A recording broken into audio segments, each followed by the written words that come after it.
এসময়ত এখন দেশত এজন ৰজাই এটি ঘোষণা দিলে যে যোনে লেঠাৰি নিচিগাকৈ কিবা কথা ক'ব পাৰিব তেওঁকহে মই মোৰ ছোৱালী দিম।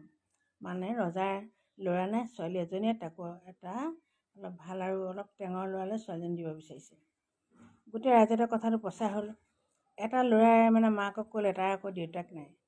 মাকক ক'লে যে মা, ৰজাইতো ছোৱালীও দিব আধা, মানে ৰজা গোটেই সম্পত্তিৰ মালিকটো যি ছোৱালীজনী বিয়া কৰে তেওঁৱে হ'ব, মই যাওঁনে? মাকে নালাগে যাব, কি কৰিবিগৈ তই, কি কথা ক'বি? সি ক'লে নহয় মই যাওঁচোন বাৰু, নোৱাৰিলে নাই আৰু। সি গ'ল, গৈ তাৰ যেতিয়া পাল পৰি সি কথা আৰম্ভ কৰিলে। সি প্ৰথমতে ক'লে মই খেতিয়ক মানুহ, মই খেতি কৰোঁ। প্ৰথমতে মই মাটি উলিয়াই হাল কোৰ বাই আহু খেতি কৰিলোঁ, আহু খেতিৰ পিছত মই আকৌ মাটি উলিয়াই শালি খেতি কৰিলোঁ, শালি খেতিৰ পিছত আকৌ আহু খেতি কৰিলোঁ, আহু খেতিৰ পিছত আকৌ শালি খেতি কৰিলোঁ, মাহ সৰিয়হ কৰিলোঁ। এনেকৈ মই খেতি কৰিয়ে থাকোঁ। তেনেকুৱাতে ৰজাই ক'লে হ'ব নালাগে আৰু। সেই ছোৱালীজনী পালে।